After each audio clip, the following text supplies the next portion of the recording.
नमस्कार दोस्तों, मेरा नाम है विमल सिंह बालाजी। श्रेय अड्डा में आपका स्वागत है। UP TET, C TET, super TET के लिए हम आपको मॉडल पेपर करा रहे हैं। तो मॉडल पेपर नंबर 10 के अंतर्गत हमने इससे पहले ईवीएस के प्रश्न देखे थे। साइड में आई बटन में पिछला वाला वीडियो आपको मिल जाएगा।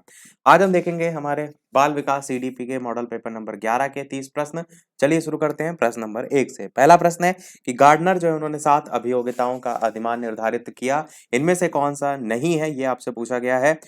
चार ऑप्शन दे रखे हैं, बताइए इनमें से कौन सा सही होगा। कौन कौन सी हैं और कितनी है 7 अभियोगिताएं, तो आपको पता ही होना चाहिए कौन कौन सी हैं। तो पहली है दृश्य या स्थानिक अभियोगिता, यानी स्थान संबंधी। तो पहला देखिए स्थान संबंधी यहाँ पर दे रखा है। फिर दूसरी आपकी है भाषात्मक अभियोगिता, यानी भाषा संबंधी, तो ये भी यहाँ पर दे रखा है। तीसरी है आपकी अंतर वैयक्तिक, जो भी यहाँ पर दे रखा है। तो देखिए 3 ऑप्शन तो कट गए, तो बचा बी वाला जो कि भावनात्मक अभियोगिता दे रखा है। ये आपका आंसर हो जाएगा, ये इनकी अभियोगिताओं में नहीं आता है। 3 ये हो गई। चौथी होती है शारीरिक अभियोगिता, 5वीं होती है समायोजन की अभियोगिता, 6ठी होती है तार्किक अभियोगिता और 7वीं होती है खेल संबंधी अभियोगिता। अगला देखते हैं आपका प्रश्न दूसरा, मूल्यांकन किया जाना चाहिए, शिक्षकों की उपलब्धि का पता लगता है। अब शिक्षक की उपलब्धि का पता लगाएंगे कि शिक्षार्थी का, तो ए ऑप्शन कट जाएगा। शिक्षार्थी का पता लगाते हैं। मूल्यांकन से बच्चे पढ़ेंगे, बिल्कुल नहीं पढ़ेंगे। बच्चों के सीखने का स्तर का ज्ञान होता है, बिल्कुल सही है। पता लगता है बच्चों की उपलब्धि का, डी वाला भी सही है, पर आपका सी वाला ज्यादा बेहतर है, जो कह रहा है बच्चों के सीखने का स्तर ज्ञान होता है। तीसरा प्रश्न, संकेत अधिगम के अंतर्गत इनमें से सीखा जाता है, निम्नलिखित सीखा जाता है। वातावरण, पारस्परिक अनुकूलन, मनोविज्ञान, मनोदैहिक। बताइए इनमें से कौन सा जो है वो सही होगा। ऑप्शन एबीसीडी में से आंसर की बात करते हैं तो आपका ऑप्शन पारस्परिक अनुकूलन जो है आपका सही होगा। संकेत अधिगम जो है इसके अंतर्गत पारस्परिक अनुकूलन जो है वो सीखा जाता है। पूछा गया था ना क्या सीखा जाता है, और इसे हम उद्दीपक अनुक्रिया अधिगम यानी कि एसआर भी जो है वो कह सकते हैं। आपका ऑप्शन बी वाला यहाँ पर सही होगा। अगला देखते हैं आपका प्रश्न चौथा, प्रारंभ में आत्मा का प्रयोग किस शास्त्र में किया जाता था। शिक्षा शास्त्र में, समाज शास्त्र में, दर्शन शास्त्र में या अर्थशास्त्र में। तो बताइए इनमें से कौन सा सही होगा। आंसर की बात करते हैं इन चारों ऑप्शन में से, तो दर्शन शास्त्र आपका सही होगा। दर्शन शास्त्र वो क्षेत्र होता है जो सत्य और प्रकृति के सिद्धांतों, उनके जो कारण है उसका वर्णन जो है वो करता है। और दर्शन दर्शन शास्त्र है वो सामाजिक चेतना के रूप में से एक है, ये भी आप कह सकते हैं। तो आप क्या कहेंगे कि इसका संबंध किससे होता है, तो आत्मा से होता है। इसमें व्यक्ति की आत्मा का अध्ययन होता है। आत्मा का अध्ययन मतलब क्या कहने का है, अंतर्निहित जो ज्ञान होता है हमारे अंदर, ज्ञान आप कहेंगे अंतर्निहित ज्ञान, उसका मतलब है आत्मा जो है। यहाँ पर शब्द का प्रयोग इस आधार पर किया गया है। पांचवा प्रश्न कि जटिल परिस्थिति को संशोधित जो है वो करने में शिक्षक बच्चों की सहायता कर सकता है। चार ऑप्शन है, कोई भी सहायता ना देकर, बिल्कुल ऑप्शन काट दीजिए, आगे पढ़ने की आवश्यकता नहीं है। उस पर एक भाषण देकर, बिल्कुल गलत है ये सारी चीजें। कार्य को छोटे हिस्सों में बांटने के निर्देश लिखकर, बिल्कुल सही है। प्रतियोगिता को बढ़ावा देकर और सबसे पहले कार्य पूरा करने वाले बच्चे को पुरस्कार देना। देखिए पहली चीज तो बढ़िया थी, यहाँ पर प्रतियोगिता को बढ़ावा देना किसके संदर्भ में, आप कहेंगे कोई परिस्थिति यहाँ पर उत्पन्न की जा रही है तो प्रतियोगिता तो सही है। पर यहाँ पर जो इसके बाद वाली चीज हो गई ना कि सबसे पहले कार्य पूरा करने वाले बच्चों को पुरस्कार देकर, ये यहाँ पर गड़बड़ कर दिया है। क्योंकि बात हो रही है कोई जटिल परिस्थिति है और उसको अगर आप संशोधित करने में शिक्षक क्या कर सकता है, तो शिक्षक छोटे छोटे हिस्सों में बांटकर, जैसे यहाँ पर सी ऑप्शन में लिखा है, कार्य को छोटे छोटे हिस्सों में बांटने के बाद फिर निर्देश लिखकर ये बच्चों की सहायता इस टाइप से की जा सकती है। तो सी वाला आपका ज्यादा बेहतर होगा। छठा प्रश्न, विकास में वृद्धि से तात्पर्य क्या है। आकार, सोच समझ, कौशल में वृद्धि, वजन में वृद्धि, ज्ञान में वृद्धि, संवेग में वृद्धि। आंसर की बात करते हैं तो वजन में वृद्धि आपका ऑप्शन सही होगा। विकास में, इस चीज को समझिएगा, यहाँ पर विकास के बारे में नहीं पूछा जा रहा है। कह रहा है जो विकास होता है उसमें वृद्धि से क्या तात्पर्य है। हो सकता है आपको लग रहा है अरे विकास आपका यहाँ पर पूछा गया, वजन में वृद्धि कैसे हो सकता है। विकास नहीं पूछा जा रहा है। वृद्धि और विकास में क्या अंतर होता है, वृद्धि में शरीर बढ़ता है, विकास में ओवरऑल डेवलपमेंट होता है। तो यहाँ पर वृद्धि की बात की जा रही है, तो वहां पर क्या आप कहेंगे, वजन में वृद्धि आपका यहाँ पर सही होगा। सातवां प्रश्न है, व्यक्तित्व यानी कि पर्सनालिटी शब्द निम्न में से लिया गया है। यही क्वेश्चन पिछले वाले वीडियो में मैंने पूछा भी था। यूनानी, जर्मन, लैटिन या इनमें से कोई नहीं, तो आप क्या कहेंगे, बिल्कुल आपका ऑप्शन लैटिन भाषा से लिया गया है। व्यक्तित्व शब्द लैटिन भाषा के पर्सोना से बना है, जिसका अर्थ क्या होता है, मुखौटा जिसका अर्थ होता है। अगला प्रश्न देखते हैं आठवां, सीखने का क्लासिकल कंडीशनिंग सिद्धांत प्रतिपादित किया था थॉर्नडाइक, पावलोव, कोहलबर्ग या स्किनर। बताइए इनमें से कौन सा सही होगा। सीखने का क्लासिकल कंडीशनिंग सिद्धांत। आंसर की बात करते हैं तो आपका ऑप्शन पावलव जो है वो सही होगा। इन्होंने ही जो है वो दिया था और इसी को ही बहुत से नामों से जाना जाता है, प्रत्यावर्तन सिद्धांत करके भी पूछा जाता है। वो सारी चीजें हमने अलग से ऑलरेडी बात कर रखी हैं। अगला 9वां प्रश्न, सीखने का स्थानांतरण क्या है? सीखी हुई जो तरकीब है उसका वैसे ही उपयोग, सीखी गई वस्तु को संभालना, सीखी हुई वस्तु का अन्य परिस्थिति में प्रयोग या इनमें से कोई नहीं। तो आप क्या कहते हैं? सीखने का स्थानांतरण या अंतरण, जब पूर्व में सीखा कोई ज्ञान हो, वस्तु का प्रयोग अन्य परिस्थिति में आप करना सीख रहे हैं, तो वो आपका स्थानांतरण, सीखने में स्थानांतरण कहलाता है। जैसे साइकिल चलाने की कला का प्रयोग आप बाइक चलाने में, स्कूटर चलाने में कर सकते हैं, तो वो आपका हो जाएगा। तो आंसर यहाँ पर सी वाला सही होगा, सीखी हुई वस्तु का अन्य परिस्थिति में प्रयोग। अगला, व्यक्तियों में एक दूसरे से भिन्नता क्यों होती है? जन्मजात विशेषताओं के कारण होती है, वंशानुक्रम और वातावरण के बीच अन्योन्य क्रिया के कारण होती है, प्रत्येक व्यक्ति को उसके माता पिता से जीनों का भिन्न समुच्चय प्राप्त होता है इसलिए होती है, या वातावरण, केवल वातावरण का प्रभाव नहीं पड़ता, केवल जन्मजात विशेषताओं का प्रभाव नहीं पड़ता और केवल माता पिता का भी यहाँ पर रोल नहीं आएगा। मेन आपका बी वाला आंसर सही होगा, वंशानुक्रम और वातावरण के बीच अन्योन्य क्रिया। अगला प्रश्न देखते हैं आपका 11, एक बच्चा अतीत की समान परिस्थिति में की गई अनुक्रियाओं के आधार पर नई स्थिति के प्रति अनुक्रिया करता है। ये किससे संबंधित है? सीखने का तत्परता सिद्धांत, प्रभाव नियम, प्रक्रिया का अभिवृत्ति नियम या सीखने का सदृशता नियम। बताइए इनमें से कौन सा जो है वो सही होगा। आंसर की बात करते हैं तो एक बच्चा अतीत की समान परिस्थिति में की गई अन्योन्य क्रिया के आधार पर नई स्थिति के प्रति अगर अनुक्रिया कर रहा है तो उसे सीखने का सादृश्यता नियम जो है वो कहते हैं। तो यही आपका सही होगा। नाम में ही सादृश्य है, उसी के समान। ऐसा होता है ना कि कोई आप नवीन परिस्थिति में जा रहे हैं और उससे पहले उससे से रिलेटेड कोई चीज देख चुके हैं, तो आप क्या करते हैं, तुरंत कंपैरिजन करते हैं या स्मरण का आता है आपके मन में, हाँ की अन्य परिस्थिति जो है उससे आप इसको देख रहे हैं, उसी से संबंधित आपका ये होता है। 12 प्रश्न, विद्यार्थियों के साथ संप्रेषण का अर्थ क्या होता है? वह अपने विचारों से अवगत कराना, विचारों का आदान प्रदान, उनसे प्रश्न करने को कहना या उन्हें निर्देश देना। तो क्या होता है? संप्रेषण मतलब होता है कम्युनिकेशन, यानी विचारों का आदान प्रदान। बस बी वाला ऑप्शन सही हो जाएगा। 13 प्रश्न है, अभिप्रेरणा चक्र के संदर्भ में इनमें से कौन सा कथन यहाँ पर सही क्रम में है आपसे पूछा गया है? उत्तेजना, प्रबल प्रेरणा, आवश्यकता, उपलब्धि, लक्ष्य उन्मुखी व्यवहार, उत्तेजना में कमी, इस टाइप से अलग अलग 4 ऑप्शन दे रखे हैं। आपको बताना है कौन सा इनमें से सही होगा। तो सबसे पहले आती है आपकी आवश्यकता। तो देखिए पहले वाले ऑप्शन में भी नहीं है, दूसरे में भी नहीं है, तीसरे चौथे में है, तो सी या डी में से कोई सही होगा। आवश्यकता के बाद आपका आता है प्रबल प्रेरणा, तो डी वाला ही ऑप्शन आपका सही होगा। उसके बाद उत्तेजना, फिर लक्ष्य उन्मुखी व्यवहार, फिर उपलब्धि, उत्तेजना में कमी, इस टाइप से आपका क्रम जो है चलता है। सभी अभिप्रेरणा चक्र के संदर्भ में जो है क्रम यहाँ पर दे रखे हैं। अगला प्रश्न है, इनमें से कौन सा सिद्धांत पाठ योजना में शामिल जो है वो नहीं है? शिक्षण का ज्ञान, उद्देश्यों की स्पष्टता, शिक्षार्थियों का ज्ञान या फिर योजना की दृढ़ता। बताइए इनमें से कौन सा जो है वो सही होगा। आंसर की बात करते हैं तो योजना की जो दृढ़ता है ये आपका किसी भी प्रकार से नहीं आता है इसमें, पाठ योजना में। तो आंसर आपका यही वाला जो है वो सही हो जाएगा। बाकी आपके जो क्रम चलते हैं उसमें विद्यार्थियों की शारीरिक और मानसिक योग्यताओं का ज्ञान होना चाहिए, यानी पाठ योजना जब आप बना रहे हैं तो किन सिद्धांतों को आप दिमाग में रखेंगे वो यहाँ पर बात की गई है। तो पाठ योजना बनाने से पहले विषय का गहन अध्ययन जरूरी है, गहन ज्ञान जरूरी है। पाठ योजना जो है उसमें उद्देश्य जो है उनको सावधानी पूर्वक लिखना जरूरी है, और शिक्षण सिद्धांत है, शिक्षण सूत्र हैं, शिक्षण विधि है, उनका ज्ञान होना जरूरी है। विद्यार्थियों का जो पूर्व ज्ञान है उसकी जानकारी होना जरूरी है। तो ये सारी चीजें। 15 प्रश्न इंपॉर्टेंट है, ब्लूम की टैक्सोनॉमी से एक ना एक प्रश्न पूछ लिया जाता है। पूछा गया है कि किस डैश की, यानी ब्लूम की जो टैक्सोनॉमी है किसकी पदानुक्रमिक व्यवस्था है? उपलब्धि लक्ष्यों की, पाठ्यचर्या संबंधी घोषणाओं की, संज्ञानात्मक उद्देश्यों की या पठन कौशल की। इसके अलावा वीडियो पसंद आए तो लाइक भी अवश्य करते रहिएगा और शेयर भी अवश्य करते रहिएगा। बताइए इनमें से कौन सा सही होगा। आंसर की बात करते हैं। टैक्सोनॉमी का अर्थ क्या होता है? ऐसी प्रणाली जिसे वर्गीकृत किया जा सके। तो ब्लूम जो टैक्सोनॉमी है कितने भागों में बांटी गई? 3 भागों में। एक आपका होता है ज्ञानात्मक, दूसरा होता है भावात्मक, तीसरा होता है क्रियात्मक। क्रियात्मक को ही मनोपेशीय पक्ष भी कहते हैं। तो यहाँ पर जो पूछा गया है कि किसकी पदानुक्रमिक व्यवस्था है, तो संज्ञानात्मक उद्देश्यों की पदानुक्रमिक व्यवस्था है।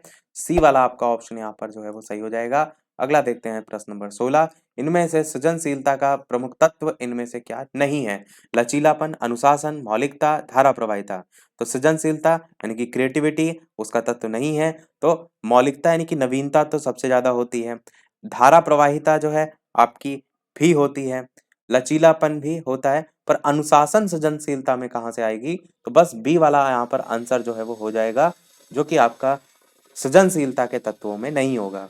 17 प्रश्न है आपका, कोहलबर्ग ने प्रस्तुत किए हैं। शारीरिक विकास के चरण, संवेगात्मक विकास के चरण, नैतिक विकास के या संज्ञानात्मक विकास के? तो सभी आप जानते हैं नैतिक विकास के चरण जो है वो दिए हैं, और अपने नैतिक विकास के जो सिद्धांत है उन्होंने 3 स्तरों में बताए हैं, और चरणों की बात की जाए तो 6 चरणों में बताए हैं, क्योंकि जो चरण बांटे गए उनके यानी जो स्तर बांटे गए उसके अंतर्गत भी जो है 2-2 चरणों में बांटकर अध्ययन किया गया है, वो हमने अलग से डिटेल में बात की थी। 18 प्रश्न है, किस अधिगम मनोवैज्ञानिक ने बाल अधिगम विकास में पुरस्कार को महत्व जो है वो नहीं दिया है?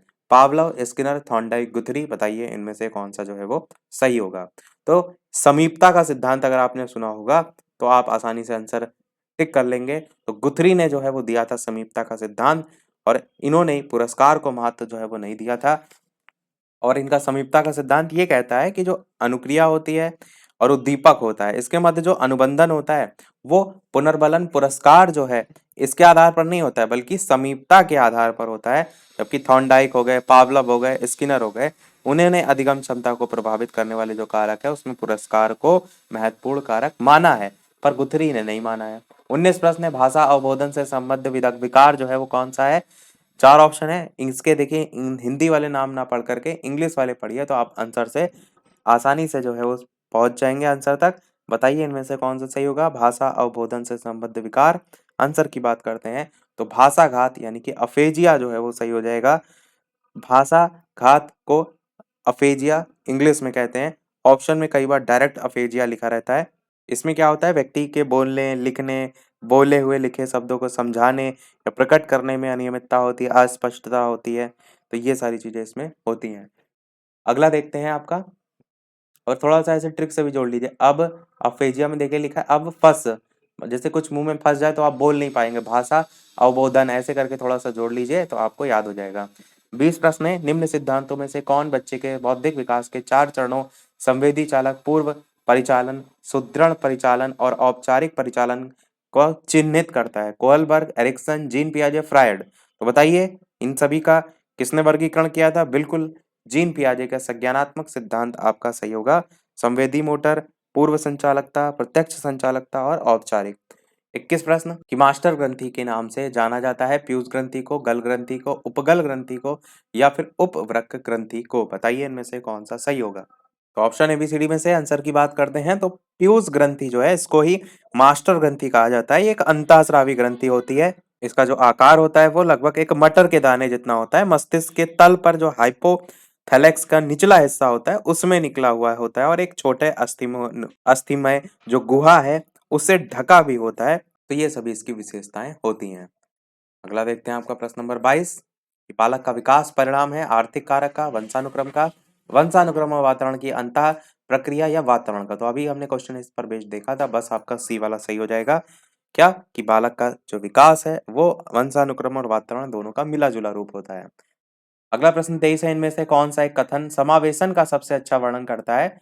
यह एक विश्वास है कि कुछ बच्चे कभी कुछ सीख ही नहीं सकते, बिल्कुल गलत है। यह एक दर्शन है कि सभी बच्चों को नियमित विद्यालय प्रणाली में समान शिक्षा प्राप्त करने का अधिकार है, बिल्कुल सही है। यह एक दर्शन है कि विशेष बच्चे ईश्वर के विशेष उपहार हैं, बिल्कुल गलत है। ये एक विश्वास है कि बच्चों को अपनी योग्यताओं के अनुसार अलग तो बिल्कुल नहीं किया जाना चाहिए, बी वाला आपका बिल्कुल सही है। और ये बात हो रही है समावेशन की, तो बस आपका बी वाला ऑप्शन यहाँ पर सही हो जाएगा। अगला प्रश्न 24 कह रहा है कि गैने इनमें से किससे संबंधित है? अधिगम का श्रेणी क्रम, अधिगम का प्रबंधन, अधिगम के सिद्धांत या अधिगम का मूल्यांकन? कौन सा सही होगा? तो गैने का संबंध अधिगम के क्षेत्रीय श्रेणी क्रम से होता है, तो अधिगम का श्रेणी क्रम आपका सही हो जाएगा। और इनकी पुस्तक थी द कंडीशन ऑफ लर्निंग, इसको भी आप ध्यान रखिएगा। इसमें जो है जो इन्होंने सिद्धांत दिया था उसका नाम था अष्टपदीय सोपानकी का सिद्धांत, जिसमें 8 इन्होंने तत्व टाइप से बताए थे। श्रृंखला जो इन्होंने बताई थी उसमें विशेषता ये भी है कि वो सरल से जटिल की ओर होती है। सबसे पहला संकेत अधिगम आता है और सबसे लास्ट समस्या समाधान होता है। पहला और आखिरी कई बार पूछ लिया जाता है, बाकी सभी अगर पता है तो और भी अच्छा है। पहला होता है संकेत अधिगम और लास्ट होता है आपका समस्या समाधान। अगला देखते हैं 15 नंबर प्रश्न, आत्म केंद्रित व्यक्ति होता है अंतर्मुखी या फिर सामाजिक निर्भर या फिर बहिर्मुखी या उभयमुखी? बताइए इनमें से कौन सा सही होगा? तो जो आत्म केंद्रित होता है वो होता है अंतर्मुखी, ज्यादा से मतलब नहीं रखता है सीमित बोलता है, अकेले रहना पसंद करता है, ये सभी इसकी विशेषताएँ हो जाएँगी। अगला प्रश्न इनमें से कौन-सा अवबोध स्तर के शिक्षा में जो है वो शिक्षण में जो है वो शामिल है? तुलना, पृथक्करण, अनुप्रयोग या अन्वेषण? बताइए कौन-सा सही होगा? अवबोध स्तर जो है, उसमें जो सोपान है, उसमें पहला आता है आपका अन्वेषण, दूसरा आता है प्रस्तुतिकरण, तीसरा आता है आत्मीकरण और चौथा आता है आपका वर्णन। तो इनमें से आपका अन्वेषण जो है, पूछा है ना अवबोध स्तर के शिक्षण में शामिल है, तो अन्वेषण आपका इसमें आता है, मैंने पहले ही बताया, तो बस डी वाला आपका ऑप्शन यहाँ पर सही होगा। अगला प्रश्न गोलमैन निम्न में से किससे जो है वो संबंधित है? सामाजिक बुद्धि, संवेगात्मक बुद्धि, आध्यात्मिक बुद्धि या सामान्य बुद्धि? तो बताइए इनमें से कौन-सा जो है वो सही होगा? गोलमैन जो है किससे संबंधित हैं? इनका नाम पूरा है डेनियल गोलमैन और संबंधित हैं ये संवेगात्मक बुद्धि से। बी वाला आपका ऑप्शन यहाँ पर जो है बिल्कुल सही होगा। होती क्या है संवेगात्मक बुद्धि? स्वयं की, दूसरों की भावनाओं और संवेगों को समझना, व्यक्त करना, नियंत्रित करना, उसके संबंध में जो योग्यता होती है, वो होती है संवेगात्मक बुद्धि। जो डेनियल गोलमैन है, इन्होंने जो संवेगात्मक बुद्धि नामक पुस्तक है, उसमें लिखकर इस और यानी कि इसके बारे में सभी के बारे में जो है बताया भी है। अगला 28 प्रश्न है निम्नलिखित में से प्रतिभाशाली अधिगमकर्ताओं के लिए क्या जो है वो समुचित है? पहला कह रहा है वे अन्य को भी कुशल प्रभावी बनाते हैं और सहयोगी अधिगम के लिए आवश्यक हैं, या वे सदैव अन्यों का नेतृत्व करते हैं, कक्षा में अतिरिक्त उत्तरदायित्व ग्रहण करते हैं, या अपनी उच्च स्तरीय संवेदनात्मकता के कारण वे भी निम्न श्रेणी पा सकते हैं, या फिर बुनियादी तौर पर उनकी मस्तिष्कीय शक्ति के कारण ही उनका महत्व है। तो आप कहेंगे कि जो प्रतिभाशाली अधिगमकर्ता है उनके बारे में सी वाला ऑप्शन ज्यादा बेहतर लिखा है कि वे अपनी उच्च स्तरीय संवेदनात्मकता के कारण वे भी निम्न श्रेणी पा सकते हैं। तो ये एक संभावना क्रिएट भी हो सकती है। सेकंड लास्ट प्रश्न है लड़का पैदा होने के लिए उत्तरदायी क्रोमोसोम्स XP, CX, XY या XX? बताइए कौन सा इनमें से सही होगा? आंसर की बात करते हैं ऑप्शन ABCD में से, तो आपका सी वाला ऑप्शन XY जो है वो सही होगा। तो किस टाइप से इसमें पूरा प्रोसीजर रहता है, जैसे पिता की अगर बात करें, माता की अगर बात करें, तो पिता में जो होते हैं वो एक्स वाई होते हैं, माता में एक्स एक्स होते हैं। पिता का जो एक्स है वो अगर यहाँ पर आया और माता का जो है यहाँ से एक वाई आया, तो ये एक्स और माता का वाई नहीं, पिता से वाई आया, माता से यानी मिलने के बाद अगर एक्स वाई बन रहा है, सीधे सीधे ऐसे ध्यान रखिए, तो आपका लड़का, और अगर मिलने के बाद जो है आपका एक्स एक्स बन रहा है, तो जो है वो लड़की, क्योंकि माता में एक्स एक्स होते हैं ना, तो उससे आप समझ सकते हैं कि इस टाइप से लड़का और लड़की का निर्धारण हो जाएगा। देखते हैं हमारा अगला और इस वीडियो का लास्ट प्रश्न, इसके बाद एक प्रश्न हम आपसे भी पूछेंगे, जैसे कि सभी वीडियो में हम आपसे एक ना एक प्रश्न पूछते हैं, पर वीडियो अभी तक आपने लाइक ना किया हो, सभी लोग वीडियो को लाइक भी करते रहिएगा, चैनल पर नए हो सब्सक्राइब करके जुड़ जाइएगा, और टेलीग्राम चैनल से अभी तक ना जुड़े हो, लिंक आपको डिस्क्रिप्शन में मिल जाएगी, सर्च करके भी जुड़ सकते हैं। प्रश्न है सीखने का प्राथमिक मूलभूत नियम किससे संबंधित है? परिणाम की अपेक्षा से, प्रशंसा से, अभ्यास कार्य से या तत्परता से? तो कौन सा इनमें से सही होगा? आप कहेंगे सीखने का जो मूलभूत नियम है तत्परता उसमें आपका आता है, बस यही आपका सही हो जाएगा। तत्परता का नियम, प्रभाव का नियम और अभ्यास का नियम, यही तीनों मुख्य नियम में आते हैं। यहाँ से क्वेश्चन अभी जो यूपी टेट का हुआ था ऐसा ही सेम पूछा भी गया था, बस ऑप्शन बदले हुए थे। सभी प्रश्न हुए हमारे समाप्त। अब एक प्रश्न आपके लिए भी, जैसे कि सभी वीडियो में हम आपसे एक ना एक प्रश्न पूछते हैं। तो ये है आपका इस वीडियो का प्रश्न, जिसका आंसर वीडियो के मेन कमेंट में टाइप करके आपको बताना है कि समुद्र की जो आग है उसके लिए उपयुक्त शब्द जो है वो कौन सा है? 4 ऑप्शन दे रखे हैं, दावानल, दूसरा ऑप्शन है जलागम, तीसरा है बड़वा नल या फिर चौथा है भीषणाग्नि। बताइएगा ऑप्शन ABCD में से कौन सा जो है वो सही होगा? अपना आंसर वीडियो के मेन कमेंट में टाइप करके। लाइव टाइमिंग 2 है, दोपहर के 3 बजे, शाम के 8 बजे, तो लाइव आकर भी वीडियो आप देख सकते हैं, प्रश्नों की प्रैक्टिस कर सकते हैं। तो आज वीडियो में इतना ही रखते हैं, मिलते हैं अगले वीडियो में, तब तक के लिए नमस्कार, तो जय हिंद।